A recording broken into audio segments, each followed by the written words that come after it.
Olá, sejam todos bem-vindos ao Pediatria Cast. Eu me chamo Mariana. Então eu sou a Desirê, eu sou pediatra também. Esse é um podcast direcionado para profissionais, pediatras e também pais. A gente vai compartilhar com vocês um pouco das nossas histórias e dividir conhecimento com todos vocês. E hoje a gente está recebendo aqui uma pessoa muito especial, o Dr. Luiz, que é psiquiatra infantil, para a gente abordar esse tema que é de grande interesse para todo mundo. Obrigado, Desirê, Mariana. Meu nome é Luiz Fernando Medeiros, eu sou psiquiatra especialista em infância e adolescência e trabalho especialmente nessa área. E no episódio de hoje nós vamos discutir a importância da saúde mental infantil e como os pais podem apoiar os seus filhos. Luiz, o que é saúde mental infantil? Essa é uma ótima pergunta, esse é um conceito bem amplo e é bem diferente do que a gente falar, por exemplo, de saúde, daquela definição da OMS que saúde é a presença de bem-estar, de ausência de doença. A saúde mental é algo muito mais amplo e quando se fala em saúde mental infantil, a gente tem vários fatores complicadores nessa análise. O primeiro deles é que, para falar sobre saúde emocional, a gente precisa entender que isso é permeado por fatores culturais, familiares, né? Então, talvez a mesma saúde mental que a gente tenha para uma criança aqui na nossa cultura, com determinada religião, não é a mesma saúde mental que outras crianças vão ter. Então, esse conceito, apesar de ser um conceito amplo, a gente sempre define que saúde mental infantil é aquela criança que consegue, por exemplo, adquirir os marcos do desenvolvimento em um momento certo, esperado para a idade, aquela criança que consegue interagir, que consegue socializar de uma maneira adequada e que não exibe sinais de sofrimento mental ou de algum prejuízo relacionado à escola, à sua saúde, de uma forma mais ampla, mais generalizada. E então você concorda que uma criança que se desenvolve da sua forma física, no seu neurodesenvolvimento bem, automaticamente ela terá, de certa forma, uma saúde mental boa ou isso não está tão conectado assim? Esse é um dos aspectos que nos leva a pensar que aquela criança tem uma boa saúde mental. Inclusive porque a saúde mental ela também influencia em fatores físicos, né? Em fatores orgânicos. A gente não está falando só de fatores psíquicos, mas, por exemplo, crianças com déficit de atenção podem ter um risco elevado de sobrepeso ou obesidade. E aí se torna uma coisa conectada à outra. E o que você acha, assim, fundamental para os pais prestarem atenção na saúde mental dos seus filhos? Quando você acha, assim, que o que eles precisam prestar atenção?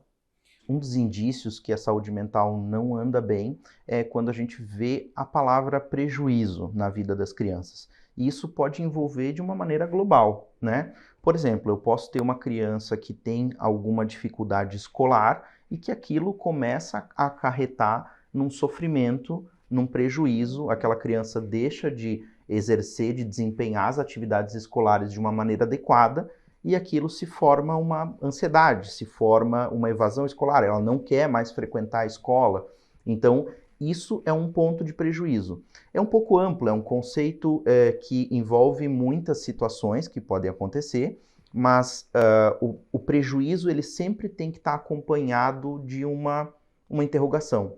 Né? O que está causando prejuízo para minha criança? Por que ela não está interagindo assim como outras crianças interagem? Por que quando eu vou num parquinho ela não consegue brincar adequadamente com outras crianças? Por que quando ela está indo na escola ela chora muito, ela sofre muito para ficar na escola? Ou por que ela não consegue desempenhar de fato as mesmas atividades cognitivas e intelectuais de outras crianças? Então, o maior recado que a gente pode deixar para os pais... prestem atenção nisso, hein? É algo para verificar se tem algum mínimo de prejuízo, né? Isso não só da forma física, como a gente estava falando, né? A criança que está crescendo, está ganhando peso adequadamente, mas não, a gente está falando de uma criança que atinge marcos do desenvolvimento também sociais, de interação, de desenvolvimento na escola, né, de interação social com os professores, com colegas, se aquilo se dá de uma forma adequada. Então, a palavra prejuízo deve acompanhar os pais no sentido deles ficarem atentos ao que precisa ser feito para as crianças. Então, às vezes, a gente tem dúvida como fazer a avaliação psicológica de um bebê, por exemplo. Então, de certa forma, a gente poder acompanhar aquele desenvolvimento, como ela está se desenvolvendo nas suas outras áreas, fala, comunicação, desenvolvimento motor. Isso também é uma forma, então, de a gente estar atento que isso pode, em algum momento, trazer um prejuízo emocional. Porque quando a gente fala de desenvolvimento, a gente vai trabalhar todas essas áreas. A área adaptativa, motora, a comunicação e a área emocional. Porque ela também se relaciona a essa percepção de eu não consigo falar, eu não vou interagir tão bem com os meus amiguinhos. Ou se eu não estou andando ainda e estou indo na escolinha, às vezes a gente vê isso, a professora inclusive sinaliza pra gente, né? Que a criança não interage com os outros amiguinhos porque ela não anda, os outros já estão andando. Então, na verdade, o desenvolvimento de forma global também está influenciando no seu desenvolvimento psicológico. Perfeito. Posso dar um outro exemplo, Desirê, que, por exemplo, algumas crianças, elas têm um atraso da fala, não conseguem se expressar adequadamente, e aí alguns sintomas de irritabilidade começam a aparecer. Perfeito. Muitas vezes isso pode estar ligado simplesmente ao atraso da fala, né? Mas olha só como é importante acompanhar os marcos do desenvolvimento, porque em uma criança muito pequena a gente não consegue ter aspectos psíquicos, psicológicos, emocionais de uma maneira muito clara. Né? Então, às vezes, o atraso da fala é uma justificativa para, por exemplo, uma criança começar a apresentar uma irritabilidade excessiva. Às vezes até uma agressividade, porque aí começa a juntar e, na verdade, o problema é o problema com a fala. Então, isso é interessante de a gente ver que quando os pais levam aquela criança para fazer o acompanhamento com o pediatra, é importante a avaliação do neurodesenvolvimento de forma global, porque às vezes vai lá, pesa, mede, está tudo bem, está crescendo e está ganhando peso, mas e como está todo esse desenvolvimento? Então, isso é uma função importante para os colegas estarem atentos a tudo isso e que aquele marco tem que ser tirado da cabeça a história do cada criança tem seu tempo. A gente sabe que cada criança vai ter seu tempo, mas existe um tempo limite para aquisição desses marcos, justamente porque o desenvolvimento é uma construção. Então, se você não vai desenvolver a sua fala adequadamente, você pode não conseguir se comunicar. Aí é aquela criança que morde o amiguinho, que bate no amiguinho, que fica irritada, que se isola. Por quê? Porque ela não está conseguindo fazer uma integração com as outras crianças e o seu desenvolvimento emocional começa a ter esse prejuízo. É muito engraçado como a gente ainda percebe que a maioria dos pais, às vezes, acreditam que o desenvolvimento da criança acontece em blocos. Então, ele primeiro vai andar, daí depois ele vai falar, depois ele vai desenvolver a parte emocional. Quando, na verdade, ele se desenvolve de forma totalmente integrada, né? Então, a criança que não fala ou que ela tem um atraso motor, ela também vai ter, às vezes, um atraso na fala, também vai ter um prejuízo emocional com isso. E uma outra coisa que eu acabo falando para os pais, e aí você me corrija se eu estou errada, né? Que assim, eu acredito muito que a questão de aumentar o repertório comportamental das crianças também. Porque, por exemplo, né, com a história da pandemia, muitas crianças ficaram só dentro de casa, dentro do apartamento. Então, muitas delas que foram para a escola, começaram a ter contato com outras crianças, choraram por muito tempo, ficaram irritadas por muito tempo. Mas, de certa forma, daria para questionar se isso realmente é um prejuízo da saúde mental dessa criança ou a gente deixaria ela aumentaria a exposição dela lá nessa situação para aumentar o repertório comportamental dela e ela ter outras questões emocionais sendo desenvolvidas. Eu acho que uma situação específica, como foi a pandemia, muitas crianças deixaram de ter um estímulo mais diverso, né? A gente ficou muito detentor de um cenário só, né? Dentro de casa, por exemplo. E aí a importância de, por exemplo, estimular uma criança que teve pouco estímulo, hoje a gente vê crianças da pandemia, né? Crianças que passaram pelo período da pandemia, crianças com atraso da fala, crianças com atraso do desenvolvimento, que precisam ser investigados como se houvesse ou não a pandemia. Mas, de qualquer forma, a gente precisa, por exemplo, sempre procurar instigar essa fala sobre sentimentos, né? A gente precisa sempre deixar isso muito em aberto com as crianças, desde pequena, né? Então, a gente, às vezes, até recomenda que os pais possam usar recursos de brinquedos mesmo, né? Ou recursos lúdicos de fazer aquela criança detectar qual que é o sentimento do outro, de poder falar sobre aquilo. Olha, eu acho que o fulaninho tá triste, ou eu acho que isso deixou ele irritado, né? Por que tu acha que deixou ele irritado? Né? Então a gente poder instigar esse questionamento sobre sentimentos. E isso também é estimular de uma maneira emocional. Isso também é dar recursos para a criança poder falar das emoções. Porque muitas crianças que deixam de ser estimuladas, assim como aconteceu na pandemia, têm um menor reconhecimento de expressões faciais, têm um menor repertório de habilidades sociais, e isso acaba atingindo outros marcos do desenvolvimento, como os marcos sociais que a gente falou antes, né? Como é que é a interação dela com outras crianças se ela não sabe detectar uma expressão facial correta, se ela não sabe o que ela está sentindo, se ela não sabe que quando ela está irritada ela não pode morder o outro, né? Então, tudo isso faz parte de uma construção, e é uma construção de um modelo emocional saudável. Excelente. Isso até é uma dica interessante para os pais, porque às vezes a gente está lidando com aquela criança que está dando uma crise de birra, briga e tudo mais, e a gente nomear para a criança o que está acontecendo com ela. Então assim, eu entendo que você está com raiva, ou eu entendo que você está com fome, você está bravo porque está com fome, a gente já vai resolver essa situação, trazer para a criança isso, porque às vezes ela vai só sentir assim, estou sentindo raiva, ou estou me sentindo desconfortável, e não sabe nomear que aquilo é porque ela está com sono, porque ela está tendo que esperar uma fila em algum lugar, que é obrigatório, né? Então, a gente também ajudar nisso, é importante dos pais terem essa atenção de trabalhar em si, porque a gente também tem dificuldade de nomear nossos próprios sentimentos, mas na criança tem essa facilidade ainda inicial. Então, ele ficou irritado porque teve que dividir o brinquedo, ele está irritado porque ele está com sono. Então, a gente ajudar o nosso filho a identificar também o que está acontecendo. E, no geral, eles ficam mais tranquilos. Eu faço isso com meu filho pequeno e eu digo, às vezes ele chega da escola bravo porque ele está com sono. E eu digo, Cacá, você está com sono, filho.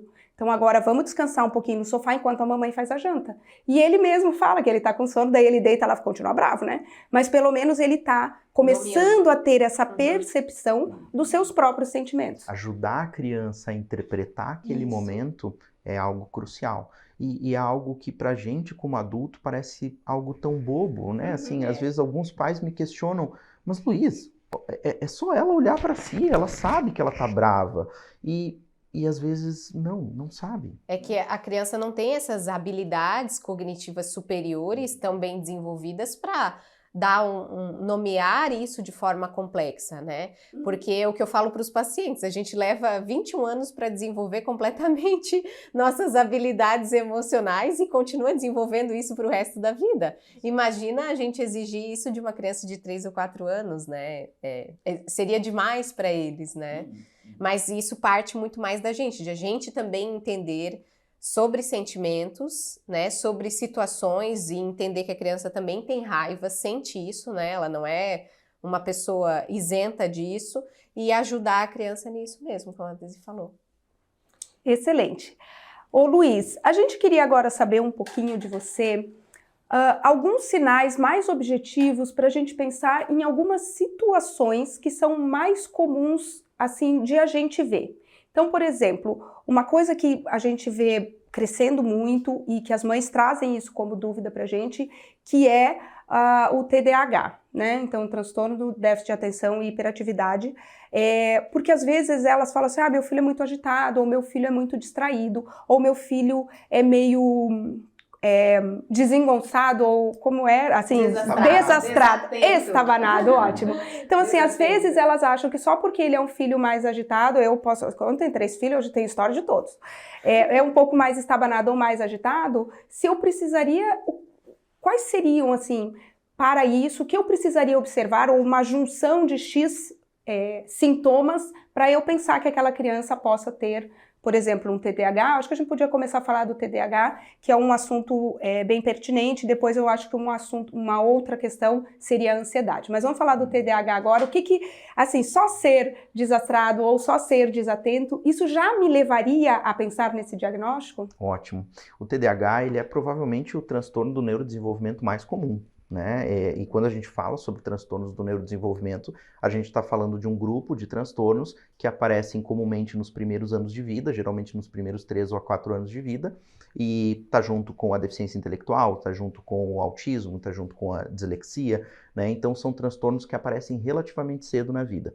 O TDAH, por si só, ele é um transtorno muito amplo, que pode gerar uma gama de sintomas. Então tem desde aquela criança que parece que está no mundo da lua, está muito desatenta, quando os pais chamam ela em casa ou dão um comando, mesmo que um comando simples, a criança não consegue efetuar ou desempenhar aquela tarefa de uma maneira adequada, ela esquece muito rapidamente, é uma criança que às vezes pode estar desorganizada com os pertences e até também pode ser uma criança com TDAH que seja um pouco mais hiperativa, que a gente diz que não tem um controle inibitório, que às vezes é aquela criança que não tem muito filtro social, que às vezes acaba sendo mais espalhafatosa, mais estabanada, mais desastrada, e aí que seria uma criança mais no âmbito da hiperatividade. Então a gente tem essas duas distinções dentro do mesmo transtorno. Algumas crianças podem ser predominantemente desatentas, outras podem ser predominantemente hiperativas.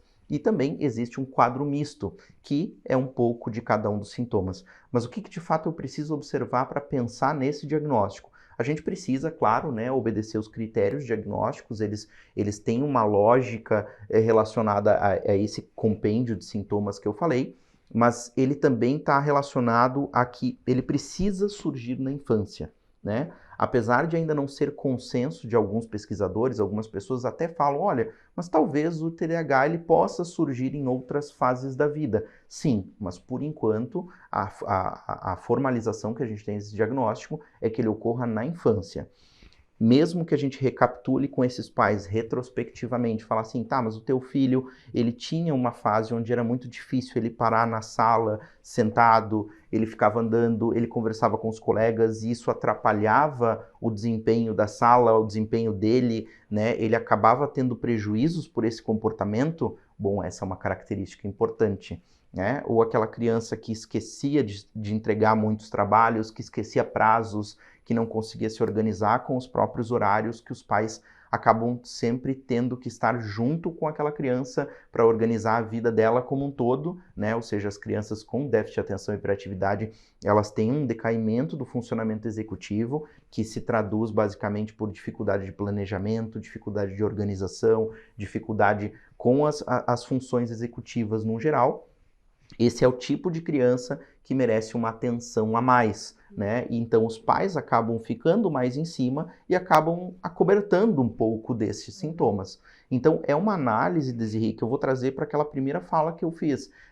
O prejuízo, ele precisa estar presente. Sem prejuízo, a gente não tem obviedade, não tem como dar um diagnóstico sem ter o prejuízo. Então a criança pode, por exemplo, ter momentos de descontrole a ponto de bater num outro coleguinha por impulsividade na escola, ou pode ser uma criança hiperativa, ou pode ser uma criança muito desatenta, que exibe essas características, por exemplo, tanto na escola quanto em casa, e aquilo se traduz num prejuízo, né?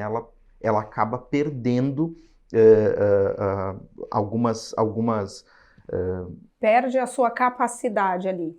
Tem o prejuízo. Então, a gente, além de ter aquele sintoma específico, a gente precisa que aquilo se traduza num prejuízo, porque de repente é uma criança que é um pouco mais desatenta, mas ela mesma desenvolveu uma técnica dela própria, que ela consegue resolver aquela desatenção dela e aquilo não está prejudicando a sua funcionalidade no dia a dia. Perfeito. Então, ele vai ter, talvez, alguns sinais, mas a gente não consegue efetivamente fechar um diagnóstico. Claro, talvez a gente tenha que ficar atento ao longo do seu desenvolvimento para ver se hoje não afeta, mas em algum momento afeta. Mas, se não tiver o prejuízo associado, então, teoricamente, a gente não fecharia um diagnóstico. Sim. Todos nós temos um nível de hiperatividade, todos nós temos um nível de desatenção. Não é correto falar que todos nós temos um pouquinho de TDAH. Não, essa frase me dá arrepio, né? Mas a gente pode ter um nível de desatenção, a gente pode ter um nível de inquietude, de impaciência, de hiperatividade e não ter prejuízo por aquela característica. Então não faz sentido a gente dar o diagnóstico, a gente fazer o diagnóstico de TDAH numa criança que não está tendo prejuízos por conta daquilo. Ô Luiz, eu vou te fazer uma pergunta. no seu consultório, assim, quantas crianças, quantos pais chegam com queixa de, eu acho que meu filho tem TDAH, e no fim você vai fazer lá todas as orientações, vai fazer a sua avaliação, e às vezes essa criança só tem um excesso de estímulo, telas, games e etc. Isso é relativamente comum, principalmente depois da pandemia, que eu acho que o nosso tempo de telas acabou aumentando muito, e o tempo das crianças também. Mas, de fato, existe uma série de crianças que a própria exposição às telas acabam fazendo alguns sintomas muito parecidos com alguns transtornos. Cito eles, principalmente o TOD e o TDAH, né? O TOD é o transtorno de oposição e desafio. Mas algumas crianças, ao longo da investigação, a gente sempre está orientando os pais a reduzir esse tempo de telas e aumentar o tempo de interação, né, real e não virtual. Isso é relativamente comum de acontecer, porque muitas crianças diminuem a irritabilidade, diminuem a impulsividade, porque a tela ainda tem muito poucos estudos que a gente consegue estabelecer o que ela está criando, o que ela está, né, desenvolvendo nas crianças. A gente não sabe ainda, né? Não se tem uma certeza da segurança das telas, da segurança da exposição. Não é à toa que a Academia Americana de Pediatria recomenda cada vez exposições menores à tela, e quanto mais precoce a criança se desenvolve com a exposição de tela, mais ela tem chance de perder marcos do desenvolvimento. Então, isso é extremamente importante, é um recado que, né, a gente dá.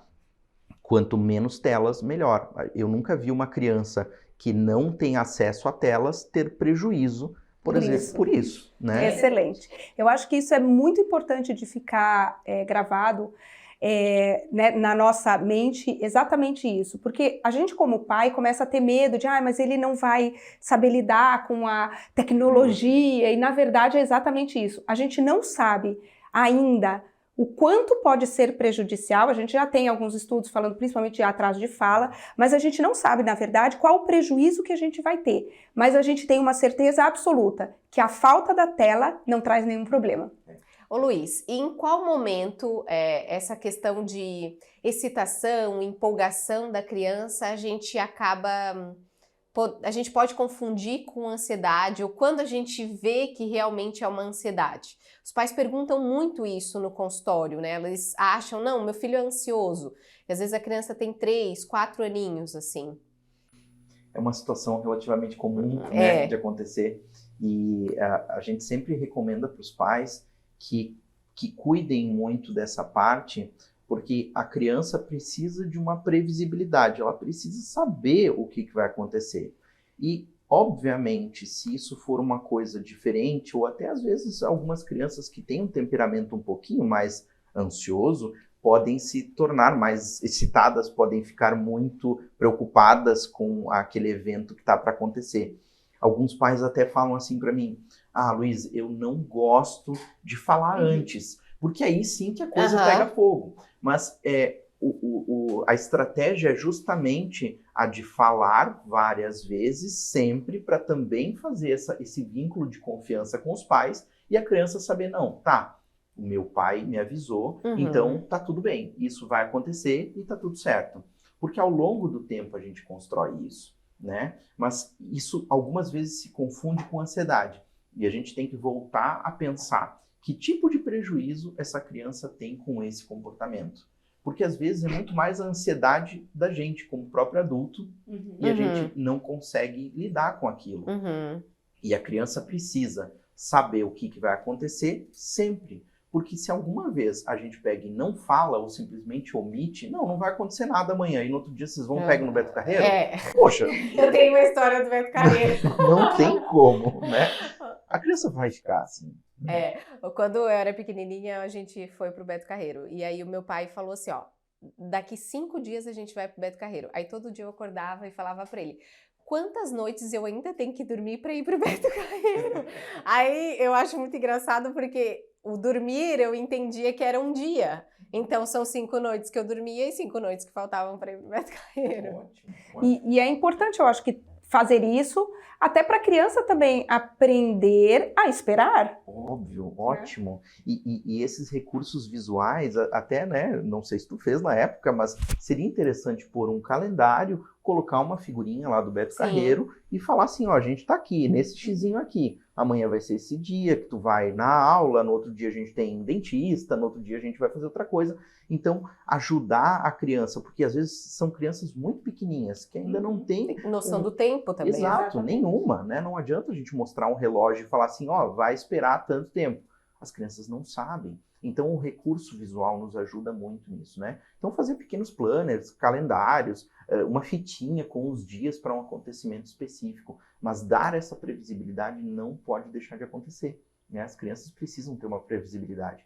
Porque aí, vamos pensar num aspecto um pouquinho mais atípico. Vamos pensar de uma família que não dá previsibilidade e vive acontecendo alguma mudança na rotina. Como que aquela criança não vai estar preparada para o pior, né? Vai estar sempre ansiosa, esperando. Sempre ansiosa, sempre ansiosa. Na verdade, você está gerando mais ansiedade do que se você fizesse uma programação do que vai acontecer. Exatamente, né? Então, essa frase, quando os pais me falam assim, Luiz, eu não gosto de falar antecipadamente porque isso piora muito as coisas. Sim, no começo isso vai piorar, mas isso é para ter justamente uma rotina de meses, de anos. As coisas precisam acontecer dessa maneira.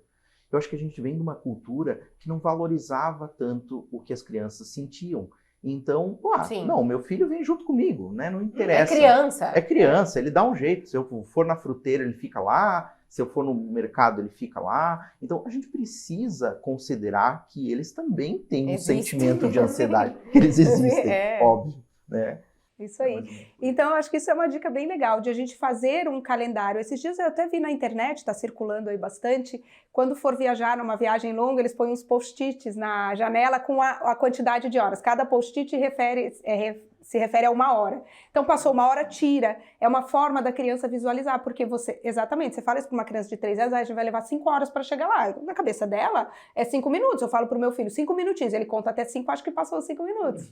Então, é uma forma de você tornar palpável um conhecimento cognitivo que nós temos, mas que a criança ainda não atingiu. Então, isso é muito legal. Precisa de um recurso mais concreto, né? Isso aí, trazer para o concreto para a criança, tudo, né? Tudo que a gente vai lidar com a criança, quanto mais palpável, quanto mais ela pode pegar, quanto mais ela consegue visualizar aquilo na vida dela, eu acho que facilita muito, porque a abstração ainda não foi desenvolvida, né? Vai levar 21 anos, a Mari falou, para a gente ter, né, capacidades intelectuais superiores, então essa abstração a criança não vai conseguir fazer. Então a gente, como pais, como responsáveis pelo desenvolvimento daquela criança, a gente precisa dar ferramentas para que ela possa se desenvolver plenamente. E, Luiz, eu percebo que às vezes, você como psiquiatra, eu acho que talvez as pessoas já cheguem direcionadas até você. Mas quando às vezes a gente fala para um pai, para uma família, que a criança precisa ir ao psiquiatra, precisa de um psicólogo, ainda existe um tabu, tá? Será que eu vou agora? Será que eu espero um pouco? Então, em qual momento o psiquiatra chega na história? Eu diria... É meio complexo.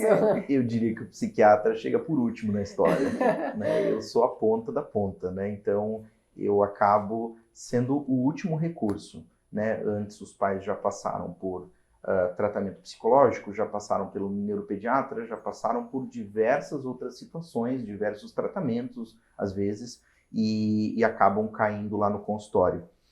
Sim, existe muito tabu ainda, né, sobre a procura do psiquiatra, sobre ir ao psiquiatra infantil. Eu acho que existe até de adulto, né? Mas a gente pensar, poxa, eu vou levar o meu filho num psiquiatra, eu acho que ainda existe uma nuvem preta que paira assim sobre a gente, onde tem muito dessas questões medicamentosas, de que existe ele só vai dar remédio.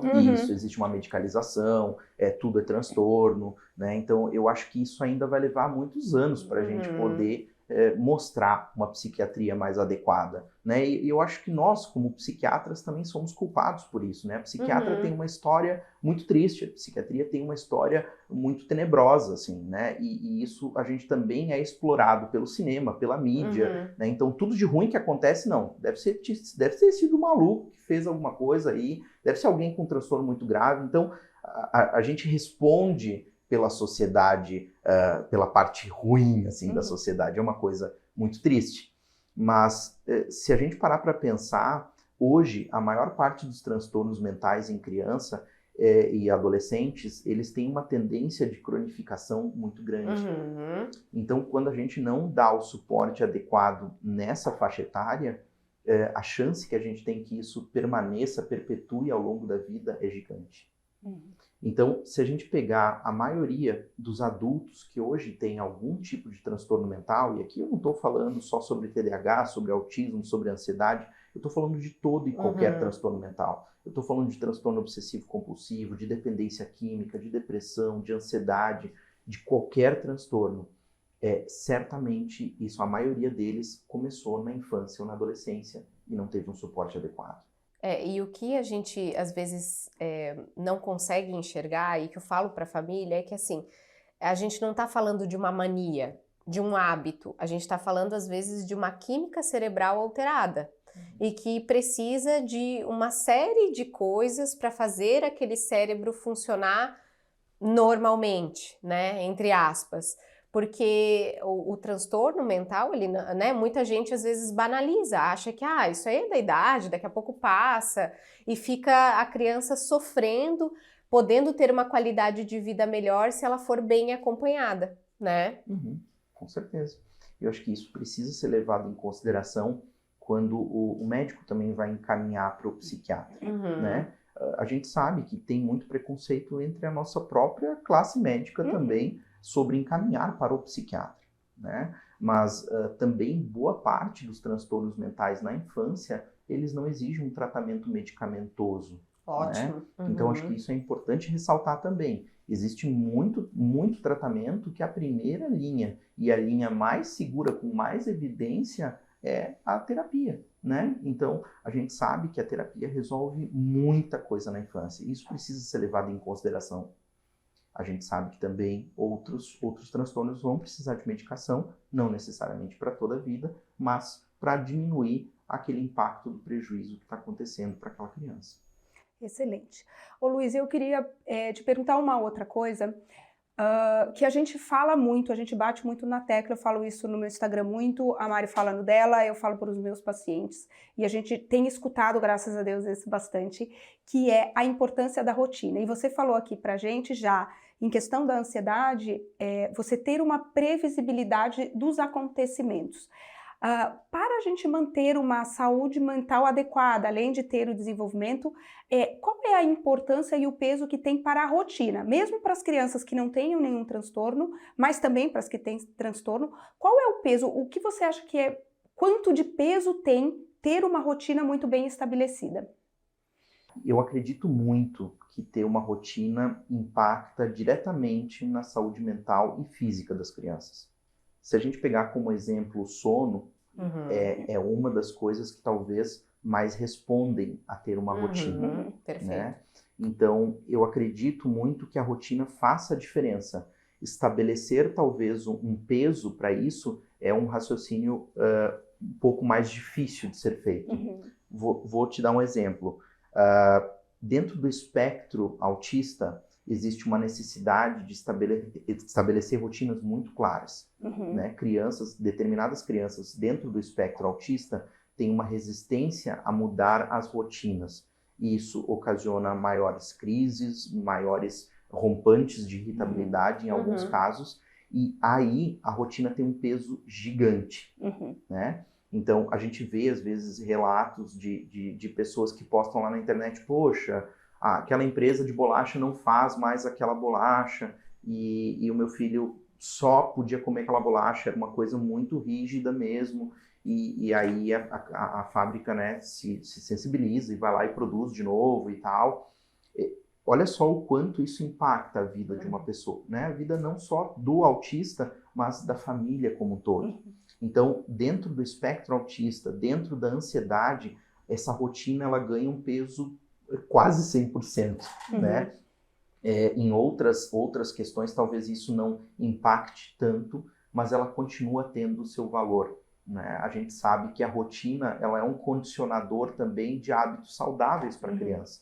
Então, pensa numa criança que não faz exercícios físicos. né, que não, uma criança que tem alguma dificuldade emocional e não faz terapia, né, e não consegue, a família não consegue estabelecer um ritmo de uma vida saudável para aquela criança, qual é a chance dela se recuperar? É muito pequena, né? Então, a rotina, ela bate aí, né? Quer dizer, ela precisa ser dada de uma maneira correta, de uma maneira saudável, com exercício físico, com a psicoterapia para essas crianças.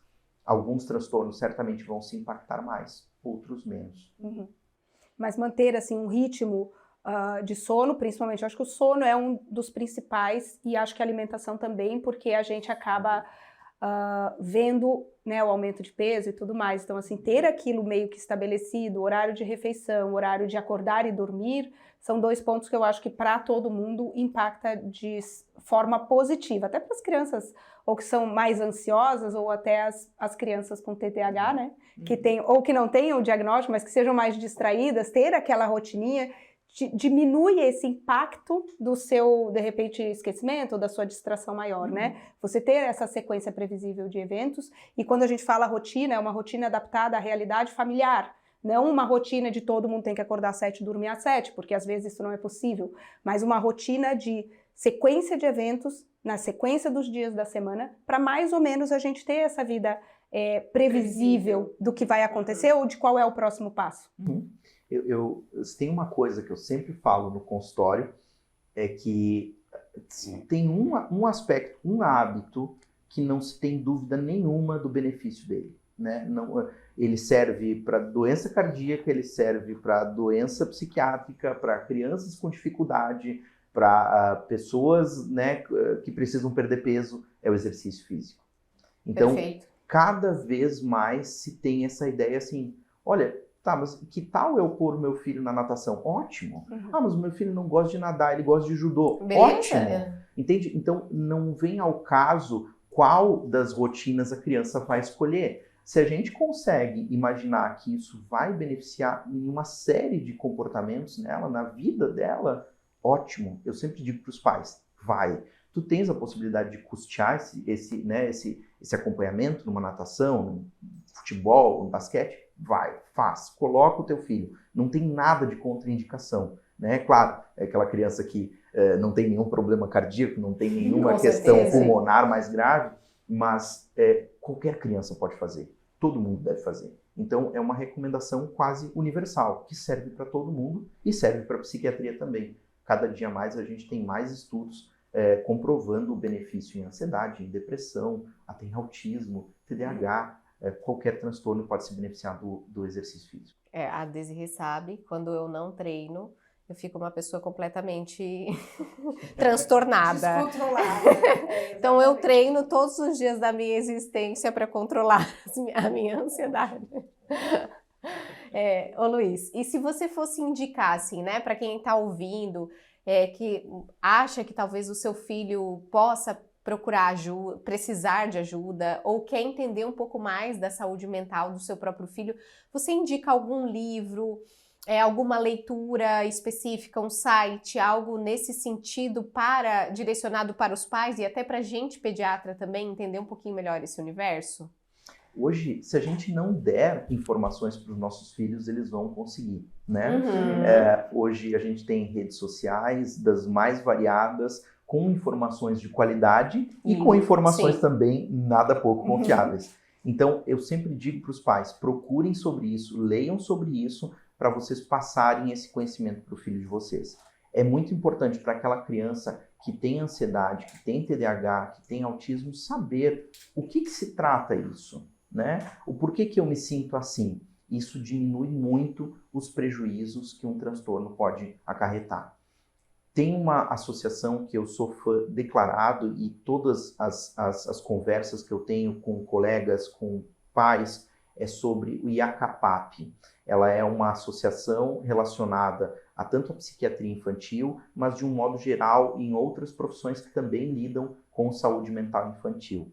Então, eles têm um site que é gratuito, eles têm um e-book em PDF e todos separados, traduzidos, uma vez não tinha os documentos traduzidos em português, hoje está tudo traduzido e tem dos mais variados transtornos. Eles não servem só para colegas pediatras, mas também para pais interessados no assunto, porque lá está tudo muito atualizado, é um PDF muito legal e gostoso de ler.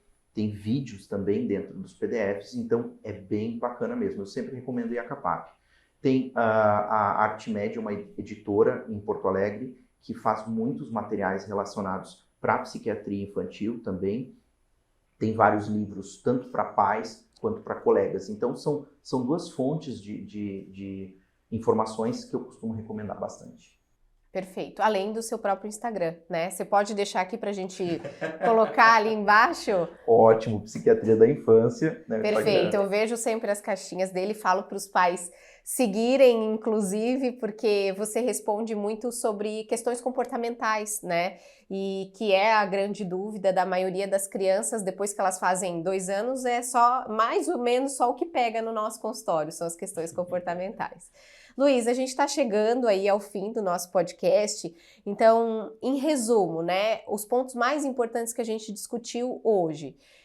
A importância da saúde mental das crianças, né, a gente não negligenciar esse assunto, não transformar ele num tabu, né, tanto nas consultas com o pediatra, quanto dentro da família, dependendo da idade da criança, até com a própria criança, né.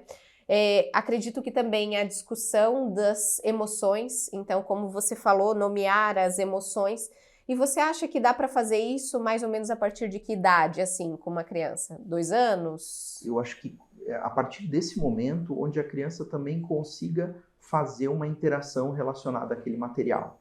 Porque, às vezes, tem brinquedos que já são para crianças bem pequenininhas, onde mostra ali um rostinho feliz, um rostinho triste, e aí a gente consegue já fazer essa comunicação. Eu lembrei que, inclusive, ali na recepção tem um livro chamado O Emocionário, que é um livro onde tem todas as emoções em faces, em rostos, em que está escrito, né, estou com raiva, estou feliz, estou, né, deveria ter trazido.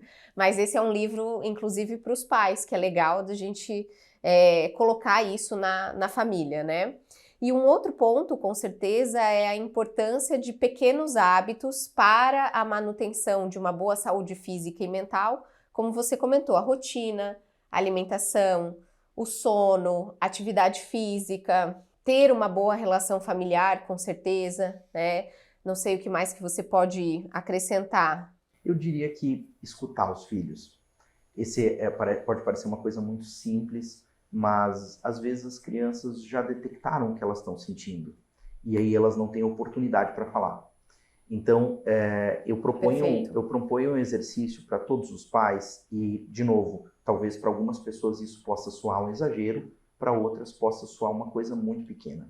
Passe 30 minutos por dia, todos os dias, exclusivo para o teu filho.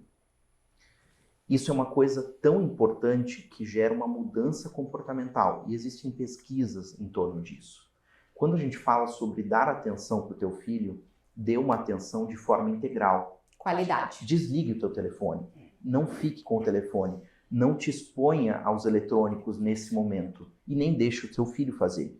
Se isso estiver muito difícil, comece com a interação junto com o eletrônico. Então vá lá, senta do lado dele, jogue junto com ele, comente um vídeo do YouTube, mas passe esses 30 minutos com ele. Excelente. Isso eu acho que é uma medida que todos os pais deveriam tentar por pelo menos um mês. Fala assim, eu vou nesse mês então passar todos os dias pelo menos 30 minutos exclusivamente com o meu filho. Ah, se eu tenho irmãos, não, é 30 minutos exclusivo com um deles. A gente precisa fazer um tempo de qualidade, um tempo de interação com qualidade. Nem que comece com o eletrônico e depois passe para um desenho, para montar um Lego, para fazer... ler uma história, andar de bicicleta, qualquer coisa serve desde que tu olhe no olho do teu filho e converse com ele.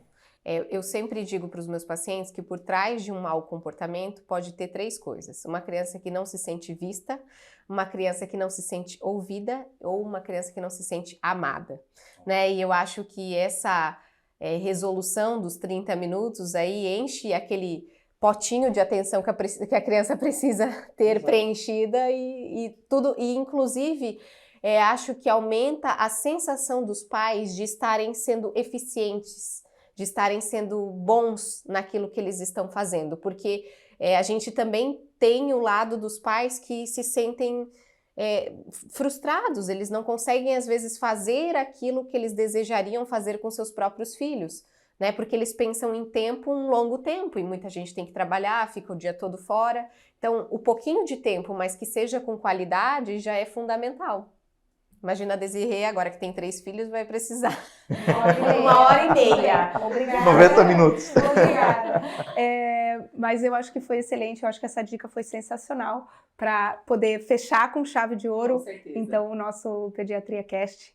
E a gente gostaria muito de agradecer a sua presença. Você já esteve com a gente em outros momentos e a gente espera ter essa parceria por muito tempo, porque é muito bom falar sobre isso dessa maneira aberta, tirando exatamente essa nuvem preta que tem em cima da saúde emocional. A gente negligencia isso e hoje a gente tentou trazer, né, para vocês verem a importância que tem isso para a gente como profissional, para a gente como pais e para a gente como indivíduo, né? É importante a gente cuidar da nossa saúde mental. Muito obrigada. Legal, Desirê, Mariana, eu só tenho a agradecer vocês. Adorei conhecer vocês pessoalmente, né? Acho que a gente só tinha se visto virtualmente. Pela internet. Então, que bom que a gente se conheceu. Eu fico muito agradecido por estar inaugurando o podcast. E fico aberta a próximas também, para a gente fazer outros. Perfeito. Pessoal, fiquem atentos ao próximo episódio do Pediatria Cast, que o tema será como e quando começar o seu consultório.